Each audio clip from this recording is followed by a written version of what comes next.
Je m'appelle Geneviève Trévaux, je suis archéologue, spécialiste de la période de contact, donc la période où on commence à avoir des premiers contacts entre les Européens et les Amérindiens. L'idée a fusionné en 2005, donc moi je travaille beaucoup sur les peuples de l'Est, donc Abénaquis, Micmac et Malécite. Et mon intérêt est venu avec la fortification qui date de 1704. Donc on a trouvé une carte d'un fort. Et puis, donc, cette carte, on a pu prendre possession de cette carte-là, regarder, enfin, une copie. Donc, on a essayé de voir où est-ce qu'il pouvait être situé sur la rivière Saint-François en faisant de la superposition de cartes.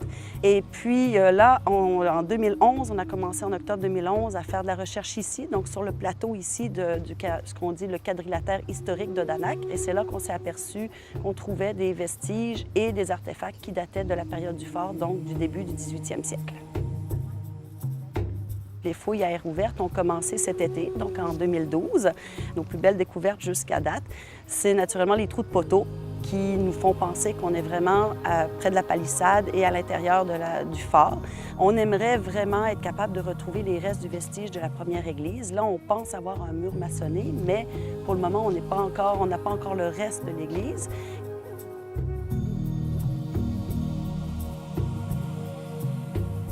Au niveau des artefacts, on a trouvé naturellement ce qui a aidé beaucoup, c'est une pièce de monnaie qui date d'un liard français qui date de 1657. On trouve beaucoup aussi de cônes clinquants, donc c'est typique de la période. En fait, on a trouvé des foyers où on a travaillé du cuivre.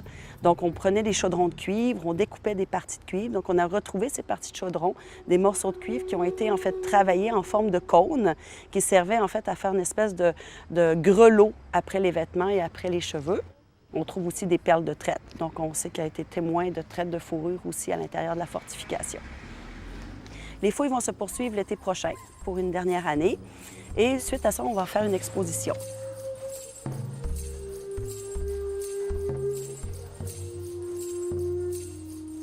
Donc, une exposition qui va porter non seulement sur le projet de l'archéologie, mais aussi sur le projet éducatif du projet, c'est-à-dire que l'équipe est composée de jeunes Abénaquis et d'étudiants de l'Université Laval. Le volet communautaire qu'on a voulu ajouter au volet scientifique, pour nous, était très important.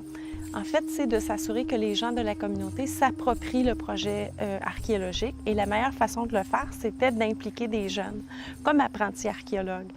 Lorsque le projet a débuté, donc la première semaine de formation, le 3 juillet, on avait 7 jeunes de la communauté. Ils ont suivi la première semaine de la formation théorique de la part des archéologues pour savoir comment fouiller. Et une formation aussi iconographique, une formation plus sur la culture matérielle, donc être capable d'identifier des objets. À travers le projet, ils découvrent leur culture, leur histoire, le patrimoine et leurs racines. Donc, aussitôt qu'une découverte qui est faite, on leur explique à quoi servait l'objet et ils s'imaginent vraiment comment vivaient leurs ancêtres. L'autre volet qui est aussi important, c'est que pour la première fois, ce ne sont pas des scientifiques qui viennent à Odanak pour étudier en fait le passé de la communauté et repartir avec ces informations-là. Tout ce qui est de la culture matérielle ou de l'assemblage archéologique qu'on a trouvé, donc les objets, etc., vont être de retour ici au printemps pour une exposition. Et puis on devrait être de retour ici au mois de mai, à partir du mois de mai, pour pouvoir recommencer les fouilles. Le projet de fouilles archéologiques peut être suivi en direct grâce au site Internet. Donc, découvrir tous les jours au niveau des fouilles archéologiques. Et pendant l'hiver, il sera possible de découvrir le travail des archéologues, le travail de recherche. J'invite tout le monde à venir voir à l'œuvre cette équipe-là qui recherche le fort d'Odanak, mais ou sinon sur Internet, c'est possible également de suivre les activités du musée.